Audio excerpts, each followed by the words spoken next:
America!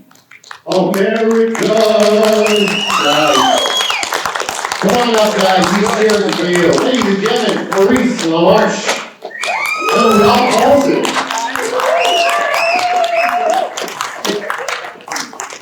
Is that the best we get out of you guys? Yeah. Or should we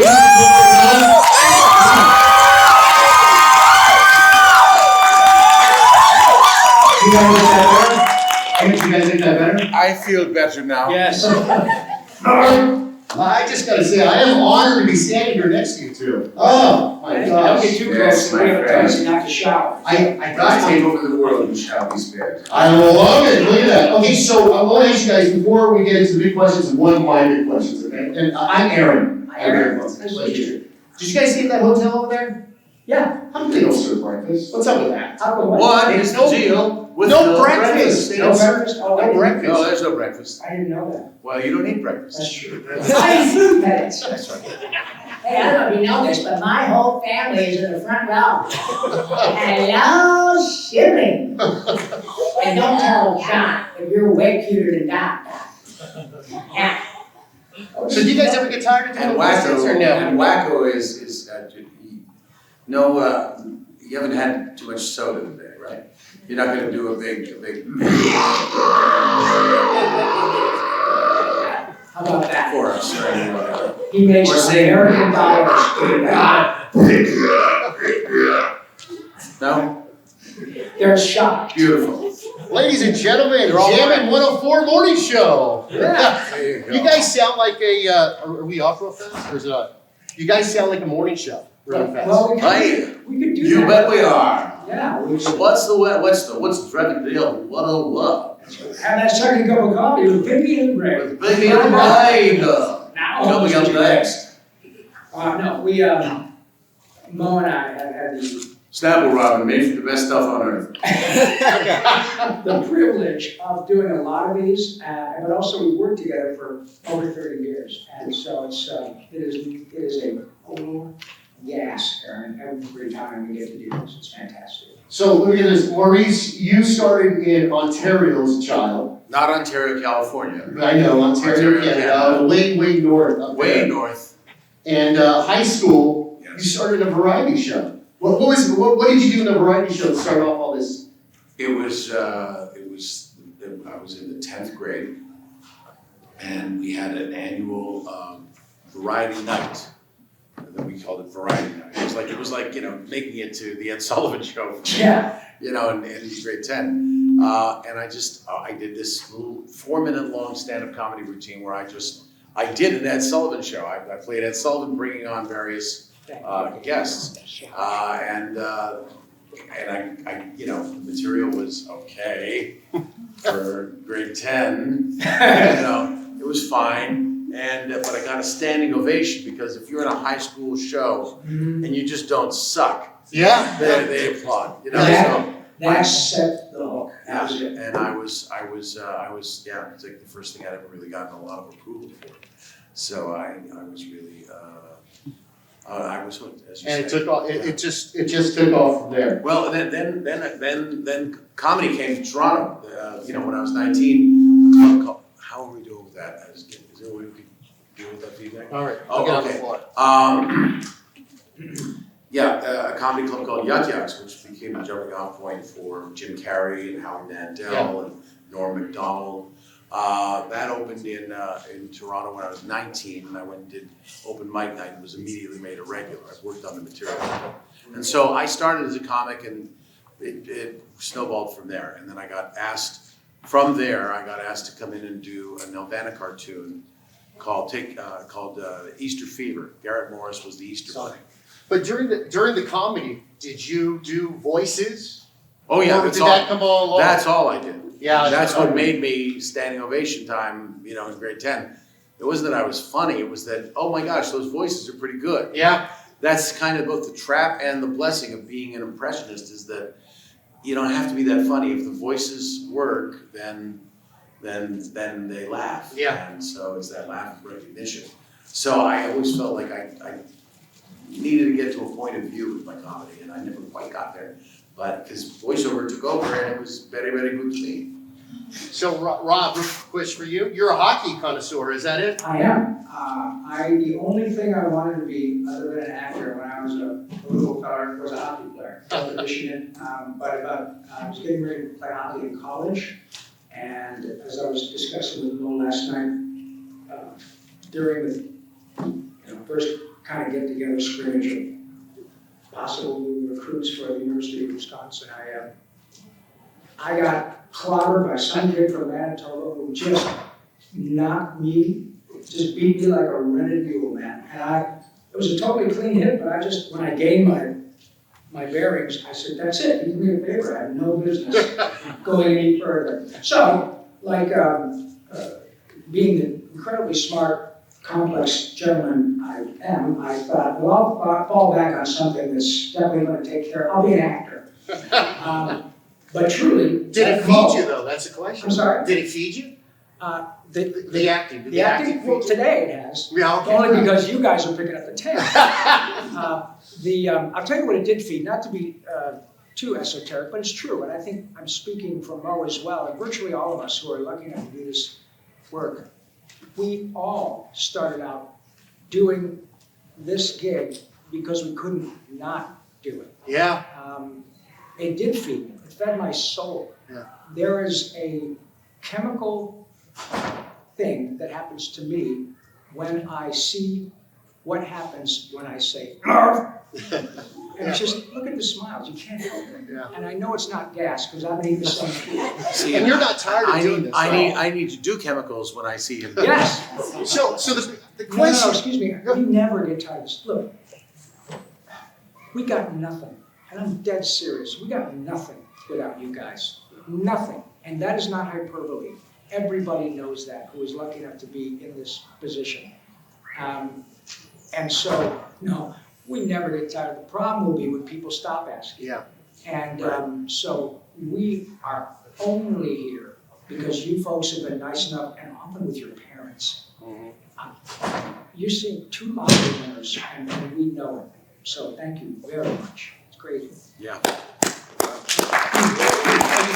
So the mics are out, is that right? Okay, Are so the we mics are, out? Oh, good. we shall project to the back of the room, Yeah, as actors do. that's right. Thespians? Oh, yeah. Well, Thespians project. Unholy acting talent. So the question is, you two seem to be at every Comic-Con just smashed together. Yes. That's why we're taking this distance That's now. right. It's So- been too close. So you all guys, this time. do they put you in double beds or single bed? How does it work with a hotel room? Well, yeah, that's, We we're get a like, big we're like, cage. we're like the Two Stooges. Yeah, You know, we're all in one bed, you know, you see our big feet sticking out from under the couch. exactly. You know, So like do all you of guys fight ever when you're together? Never? I You don't want us think- to fight now? Because You hurt me up. I heard wrestling, so I Yeah. let's do it. Stockton. Let's I don't wrestle. even think, honest to God, that's a great question. I think we've not had one word of disagreement. We've all never this time. even gotten sideways with each other about anything. Yeah. That's amazing. But it is, for someone who've worked together that long, but remember the people who do this work, honestly, it's very difficult to think of anyone who does this work that is not a really decent person. Because it's not about how you look, Yeah. obviously. Ego is out of the equation. Yeah, it's So- utterly an egoless pursuit. Yeah. You know that, you know, if you act up, they'll just get somebody who sounds like you. Yep. You know, Yeah. as I don't know if any of you saw that wonderful OG Animaniacs episode, Yes Always, with Pinky and the Brain, where Yeah. he's doing the Orson Welles outtake, the Peas commercial, Brain is. Pinky is with the engineer. So wonderful little bit of meta, because our real life engineer, Harry Andronis, played the engineer, and they drew him. Yeah. And Andrea Romano, our director, was the director. But at the end, after Brain has been so, if you pardon the expression, pissy about the whole thing, because it is verbatim, minus the swears, an actual transcript of Orson Welles kind of getting very cantankerous about this frozen peas commercial they made in England. At the end, she steps out, and there's like 24 little brain-sized mouse actors going, all right, who's here to read for the part of the Brain? Yeah. And they, you know, and Brain like sees that runs back and he goes, "Now let's give it another take." So, Yeah. and But that's how it really is. that's how it is. really in is. in the voiceover world. Yeah. And there will always be more actors than there are jobs. I'm not telling you anything you don't know. I'm sure we have some people here who are pursuing acting, art, whatever, singing. But even though people always say, who are young folks, isn't it hard? Well, there's a relative term. Becoming a surgeon is hard. Becoming a lawyer is hard. Almost Running anything a worth doing. Comic-Con But is hard. really fast, wasn't it a different time back in the 80s? I mean, they weren't professional actors taking voiceover jobs. And then as we come now, and then we even have bigger problems now because we have AI coming in.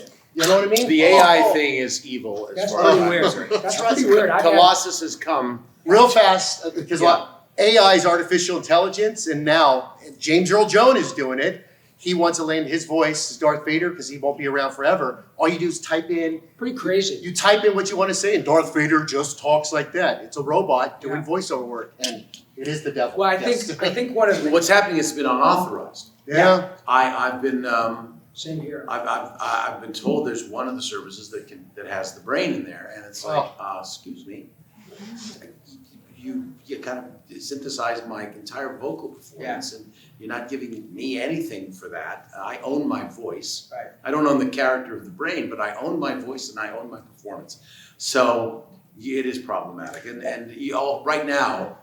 At this point, all you need to do is send them a cease and desist letter, and they'll take it down. But I'll say to both of you, you guys give them a round of applause. AI will be there, but they cannot perform the acting you do. Because Brad Pitt, you guys are the Brad Pitts of voiceovers. You know what I'm saying? Am I right?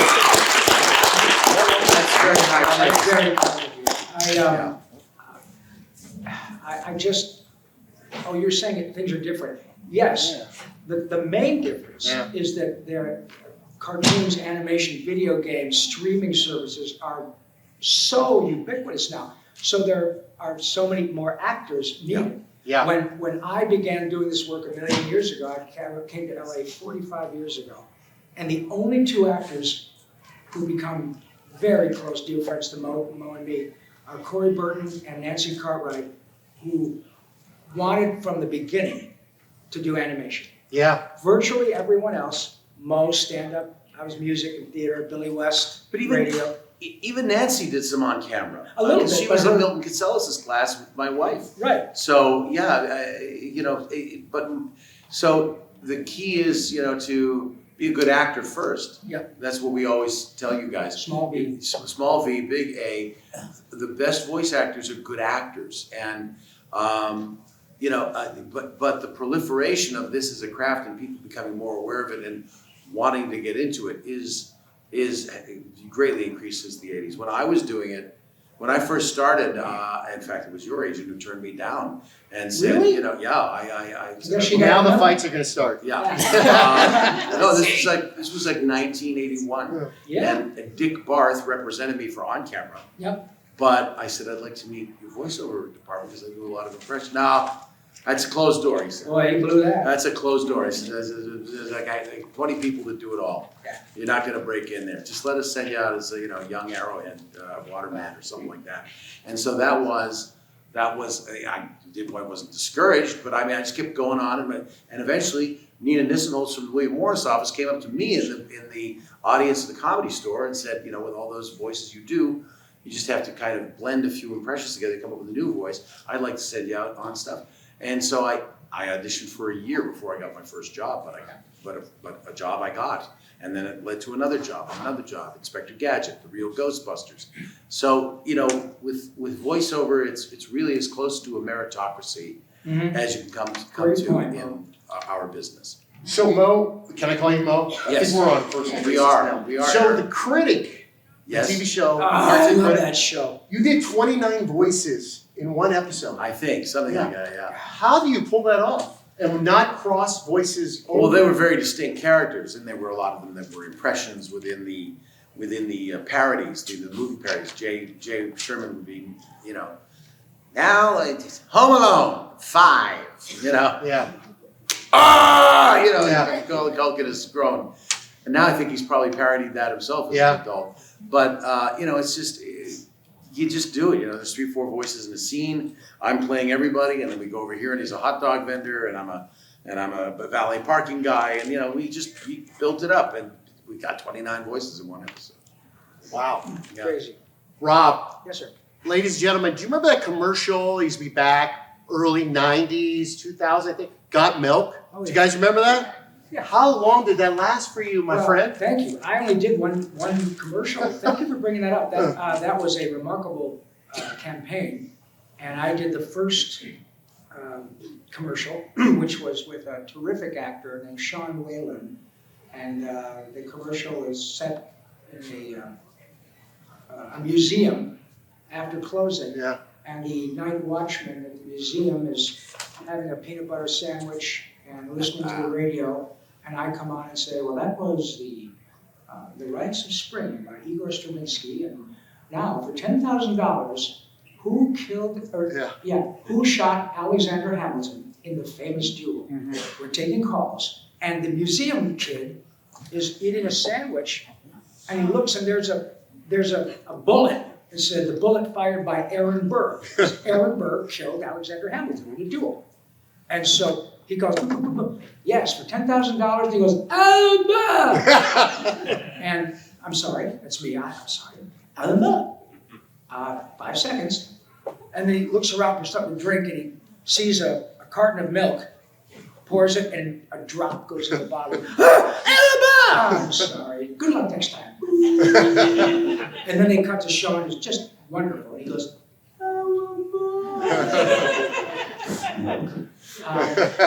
and the cool thing, it was directed by Michael Bay. Yeah. And I think it won an award. It won a whole bunch of Clios. Yeah, they give out these awards for commercials, and they have to go, well, thank you for this commercial. It's just total luck of the draw. And the truth is, certainly, luck plays an important part in virtually all our lives. The talent part comes in when you want to make it stick. You know, that's the hard. It's one thing to get out there and audition, and sooner or later something clicks and you get a gig. Then to keep, like Mo said, to keep it rolling, that's the trick. And Mo and I have been beyond fortunate. Yeah. The two of us leave every one of these events utterly exhausted from saying thank you. I mean, how much better, you know, is... So stop thanking us. That's right, we're too... So what is it like? You know, I grew up with you. I'm sorry, you grew up with us? I grew up with you. Oh, because that happens too. Yeah, we grew up with you. We want to thank you. You did this for my childhood. I watched you with this. Those are the same things, right? But they're amazing to hear, right? Of course. I'm kidding. I'm totally kidding. I had to make sure you guys got It's that. very, very inspirational, and It's because you know, I mean, I'm the cynic of the two of us, and so when I think back to when we were making Pinky and the Brain, I did not have it in my head, you know, someday this is going to help somebody during a hard time in their life, and I just think I was just an actor trying to make my paycheck to cover my rent. I had a new kid and all that. I'm, you know, all in ego and all in self. And then 20, 30 years later, I get to find out that an episode of Pinky and the Brain helped a young person who was teased at school and had a plan to do the worst possible thing they could have done to themselves, but they stopped and sat down, and Animaniacs was on the TV, and they laughed. And that Pinky and the Brain episode made them laugh longer, and before the hour was done, they laughed enough that they generated enough endorphins that they realized that, you know, that was just a dark thought and that they could go on. And they actually, down to the episode, can tell me what episode it was, and they didn't do it. And so, you know, it all goes to the good. And so I say to them, I have a sort of standard line. I go, you know, it takes 181 people to make an episode of Pinky and the Brain. Right. But on their behalf, thank you for telling me that. It's So remarkable. yeah, so it's really an amazing thing, the effect this stuff has had. And now when I'm making it, I go, gosh, I wonder if in 20 years it's going to help somebody. You know, if you know, the new episodes or Futurama or, you know, whatever I'm working on. I have people in the back of my mind going, this is going to lift somebody's day someday, you know? It is so incredible, you guys. We are, we both are so fortunate to have a pretty lovely legacy of great shows on which we've had the good fortune to work. But you folks and the conventions are popping up like zits out of toilet roll, man. They're all over the place. And so when we get to go to these, like most of it, we get to see what has happened as a result of all this creativity. And it's way bigger than our paychecks. Yeah. We've been paid for these shows 100 years ago, but to come and see people who will drive, buy a ticket, stand in line as long as it takes just to say, you gotta know what Ninja Turtles, what Ghostbusters, whatever. I usually don't shut up. That's where I get tongue-tied because it's a gift to us that we never could have imagined. So, we are profoundly grateful. So let's talk about Pinky and the Brain a little bit. So What George, shows that? so huh? What shows that? I'm so sorry. This thing is a Pinky. Brian thinks he's Yeah, funny. all right, yeah. All right. So Steven Spielberg had a lot of influence on it. He did. The scripts you got are a little bit. You still get me on this? All right, because he's rolling tape on this. I want to make sure he gets everything. Steven Spielberg had a big influence on a lot of the scripts. Every episode was approved by So Steven. when you got a script given to you, because basically when the 80s, we got Ghostbusters, it's Ghost is here, we're doing this, show's over. Right. We got Inspector Gadget, we got this, and this. I will say on Well, remember- Ghostbusters though, that Dan Aykroyd and Harold Ramis and Ivan Reitman and Michael C. Gross and Joe Medjuck did have total approval of the Oh, they scripts. did. And the edict from on down was each of these scripts has to make a good Ghostbusters movie. Yeah. So there was that kind of quality control with Ghostbusters and most definitely with Pinky and the Brain and Animaniacs. Steve, in each script, there was a stamp, Peter Hastings told me there was a stamp that went on there approved by Steven. Yeah. And only then would the script pass muster and come to us. When Steven Spielberg would approve these, your shows were a little bit different from average cartoons. What was the most bizarre one you're like, just started laughing yourself? You're like, oh my God, I can't believe I'm saying this, Well, doing this. there, of course, were several, but it's important to sort of play into what you were mentioning, and as did Mo. The edict from the beginning from Mr. Spielberg and Tom Ruger, who created those shows, and Gene McCurdy, the president of Warner Brothers Animation at the time, was to not condescend to the audience, was to assume that one day the kids would get it. The kids might be watching with their parents, and when Yakko Wacko and Dot drop a big anvil on Barney, the kids are going to get a kick out of it. But when we say fingerprints, the parents will get it and go, Yeah. God, how they were. So now we see how incredibly spot on they were, because the proof is in the pudding. When Mo and I go to do an event, or all of us, Tress, Jess, Mo, and I get to go to an event, the mean age of the audience is probably 35 to 40. Yeah. And that was by design, and they got it right. So we did 100 episodes of Animaniacs / Pinky and the Brain, and Pinky and the Brain got its own spin-off. It's difficult for me to pick one that really made me go, oh my God, how are we going to do it? Except the fingerprints was one that I thought they're never going to make it through, but it did. And There are a lot of things I never thought were going to make it through. Can you conjugate? I've never even kissed a girl. Yeah. Good night, everybody. But to give you guys to say they're doing a good job. When I was a little kid, I really didn't understand most of the stuff that was coming out. It wasn't until it was later on I was like, oh my God, that's the I cannot believe oh my God, my mom let me watch this, and Sure. then later on I'm like, that's all right. Right. Yeah. No, and that was the idea. And I can say that on behalf of Mo and I, that our favorite Pinky and the Brain episode, bar none, is the Christmas special.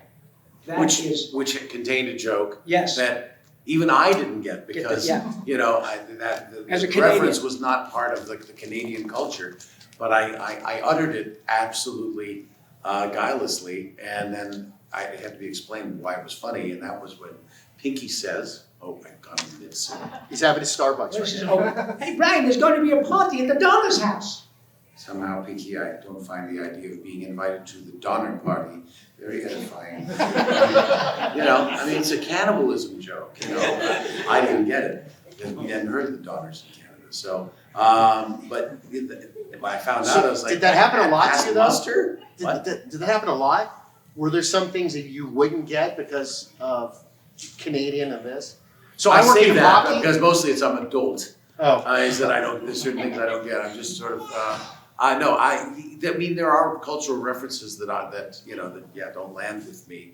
I've been here 40 years now, so I mean, I'm getting accustomed to, just now. I'm getting accustomed to your culture, or rather, I'm getting accustomed to your states. That happened a lot with the reboot of Animaniacs because the staff and writers were all very smart, Children, highly trained children yes, who grew up watching Animaniacs and Pinky the Brain, and they got the whole ethos of what was going on. But of course, their jokes were designed to be effective now, Yeah. the way things have changed. And I remember a couple times doing the line and saying, "I'm so sorry, but What does this what mean? does this mean?" Leon, what was it? who is Lady Gaga? No, the question is, what is a References Gaga? There was What one. is a Gaga? Yeah, That's the question. there was one, maybe you guys remember, there's one where Pinky says something about Leon, it's an online video game. Leon, what was that guy? Leon something! It's a screaming. Oh, right. Leroy Jenkins. Leroy, yeah. Jenkins. Leroy Jenkins! Yeah, we both went, why is he saying? What the hell is that? Must be That's Mr. and Mrs. Jenkins. That's your demo right there, ladies and gentlemen. You guys, some of you get that. I had no freaking, my son is in the video game. Yeah. So he said, oh yeah, well it's, talk about meta. But people love that stuff. And so that's, again, it's all by design. It's not supposed to say, oh, this is. By the way, our writers on the new show are all members of the Harvard Lampoon. Yeah, they're all smart. I mean, very smart. I mean, Wells and Well took a page from, the Fox primetime lexicon of hiring from Harvard. Yeah. Simpsons staff, Futurama staff, they're all Harvard graduates and geniuses. So our people, the same, except for those two Scottish Yeah, a couple of songwriters. Scottish They were composers. great. Yeah, They wrote some very clever stuff. very clever And stuff. from Scotland, because of Zoom and because of the pandemic, we were able to cull scripts from all over the world. So these two Scottish partners wrote some. And both of them Yeah. were inspired by Randy Rogel, who wrote most of the music that you guys know from Animaniacs. Yeah. So when Randy was in the studio one day, they were doing a Zoom call with these two fellows from Scotland. Randy got on and they were speechless. They were just like, oh dear, oh, it's Randy Rogel, I can't know what to say. Yeah. And they were freaking, these guys grew up in Scotland and they were losing their minds. And they were still in Scotland. I don't think we've ever met them. They never came to LA. Yeah. But they're very smart. Are you guys still creating voices of the day? Like, I'm gonna do this, I'm gonna create this. Yeah. If I hear something that interests me, I will absolutely reach in, hit my voice memo, and just listen to people talking. Wow. Just go, that guy's got an interesting voice. And I'll try and use it somewhere. And Your answer machine?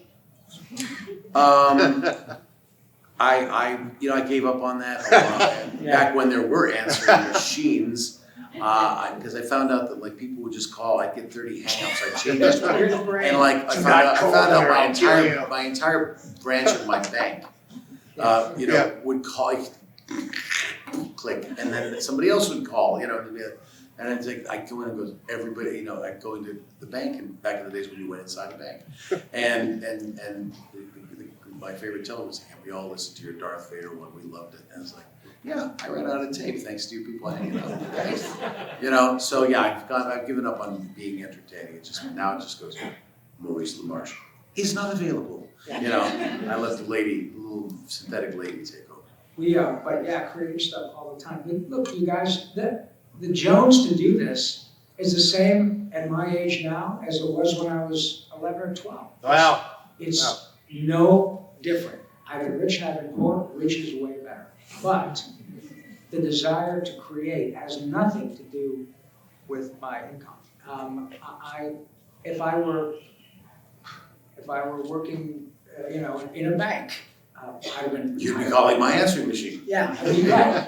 But I would be doing community theater on the weekend or being in a rock and roll band, the Viagra 5 or whatever. And because I have a Jones to create, not unlike many people in this room. Yeah.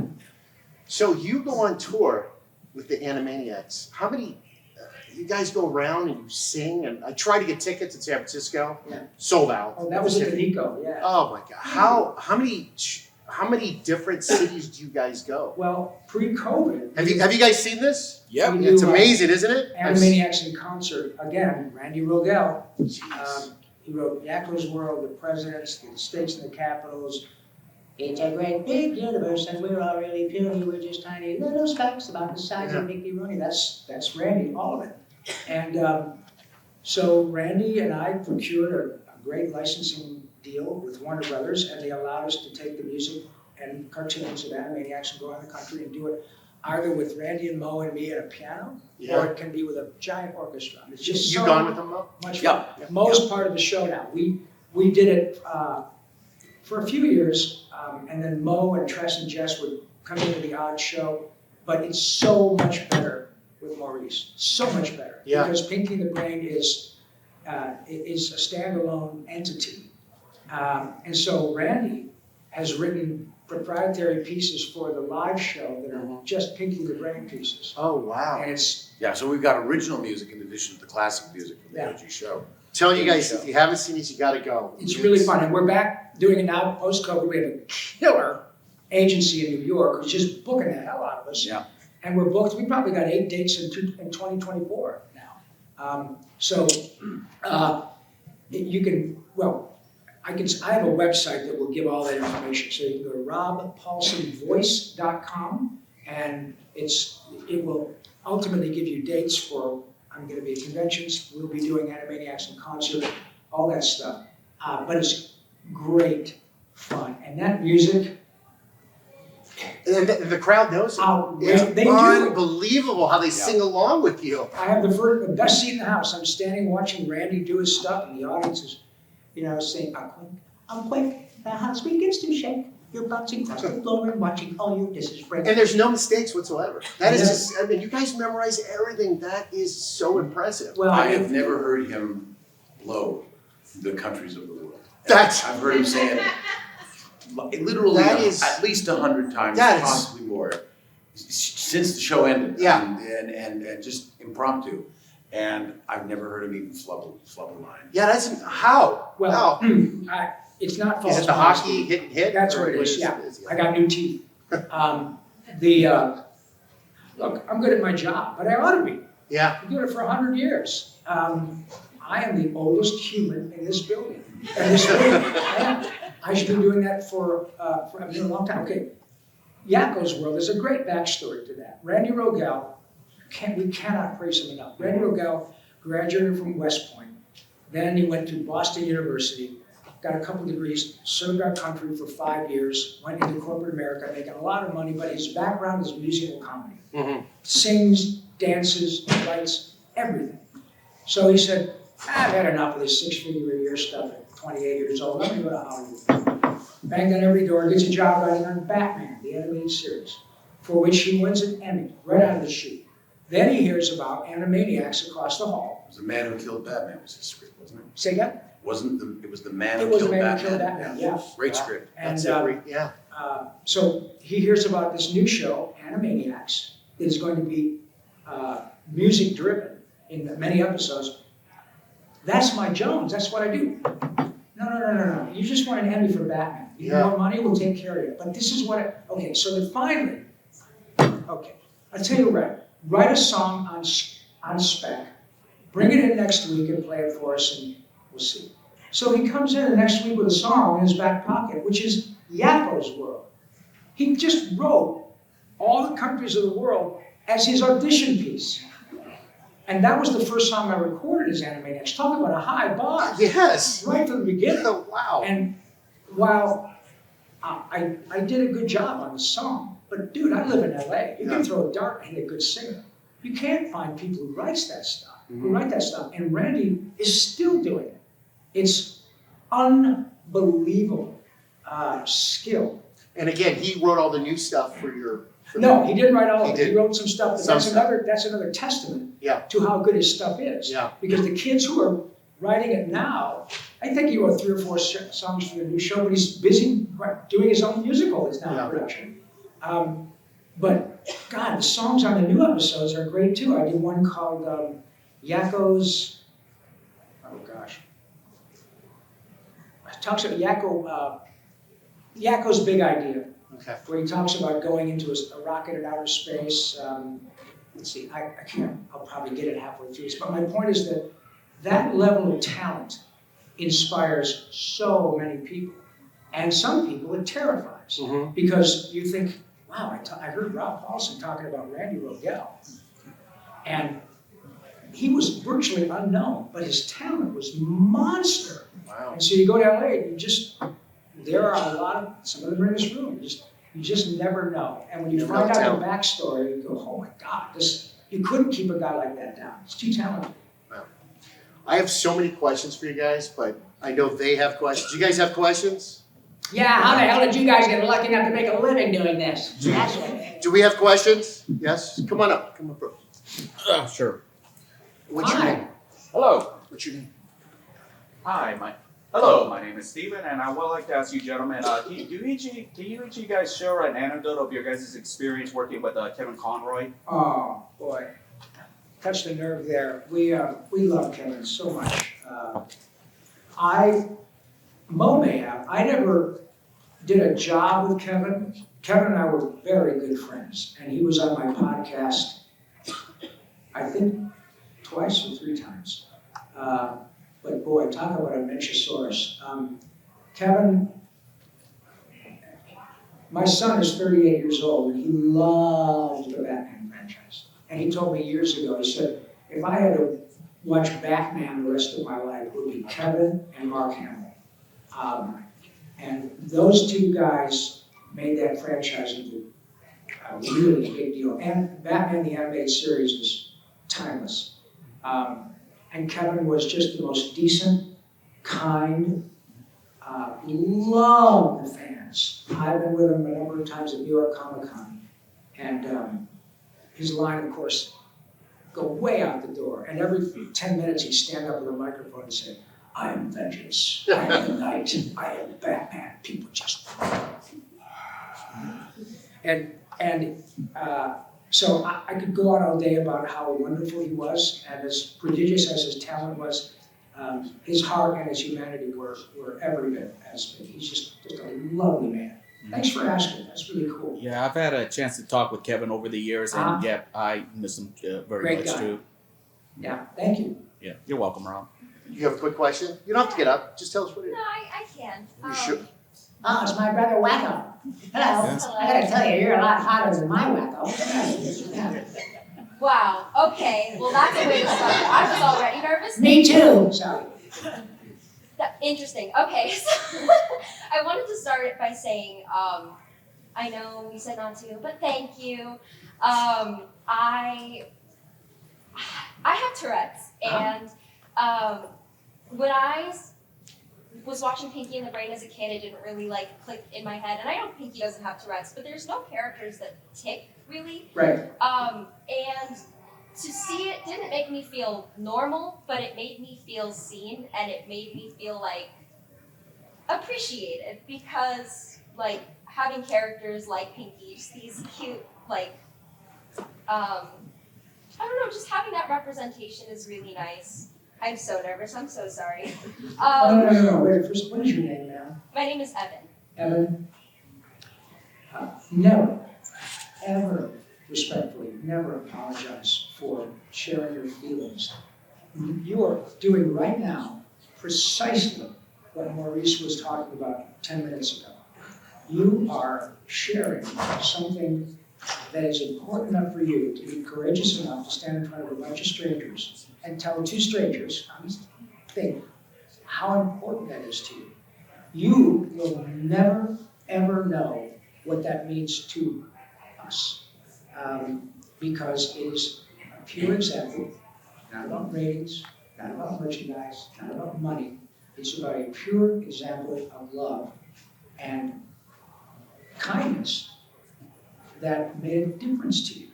And I didn't mean to interrupt you, but it's important that you are a young lady and you are very lovely. So because you are as empathic and eloquent as you are, you my dear, will help so many people.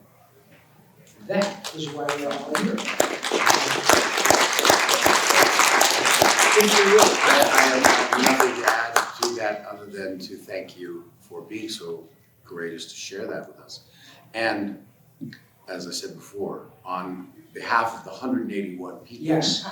who thought to include that concept of Pinky, always nerfing forth or resorting forth, that, the compassion of our writers and our brilliant artists, they're the ones who truly, who deserve our appreciation and thanks. And just, it's an honor to know that anything we did helped you. Yes. That's all. And may I say, Lord, Lord. Well, it's all fun and games actually until I can't binge watch Pinky and the Brain anymore because I started taking stuff like EGAD and Naruto was not. Is that right? Evan? It was school at the time was difficult. Where'd you get that from? Ooh. Yeah. I don't want to explain that. But thank you so much for just giving people, weirdos like me, these amazing characters to love and feel seen. Because I don't need to feel normal. Pinky's a total weirdo, and I love him for it. I have rats named Pinky in the Brain, and my whole family loves them.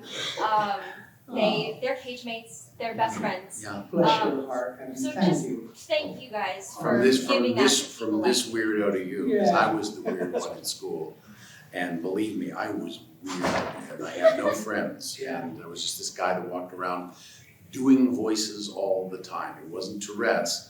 It was just my own insecurity that I would not be able to be accepted for who I was. I just walked around doing voices as I was a little kid. Thank you, and I'm glad that we're in the weirdo club together. Mike. Thank you, sweetie. It's a Bless you. Thank you pleasure. so much. Thank you so much. So much.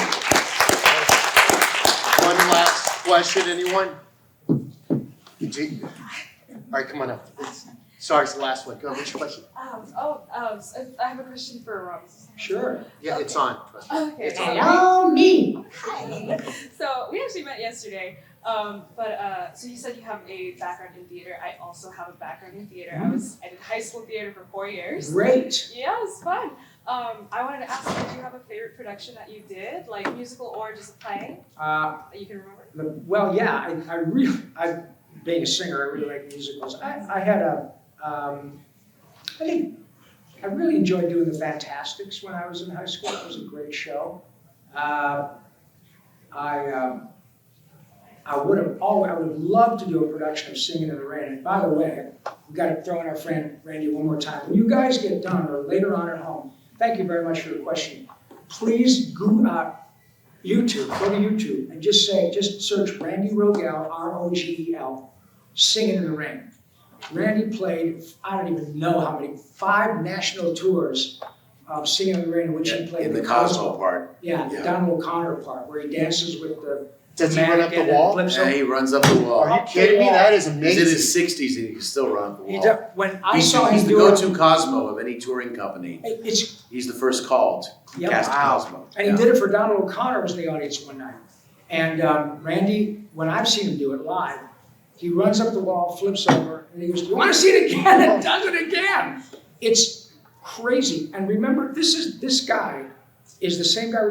You West got Point. YouTube it if you haven't seen it. It's the most amazing. Yeah. I've never seen a dancer do. I don't know. I didn't break his neck. Never seen one human with that much talent, writing, dancing, singing, composing, and the most decent, unpretentious, delightful human you will ever meet. Not unlike the Brain. You don't want to see me run up the wall. We got to wrap it up for them, ladies and gentlemen. Give them a Thank round you, of guys. applause one more time.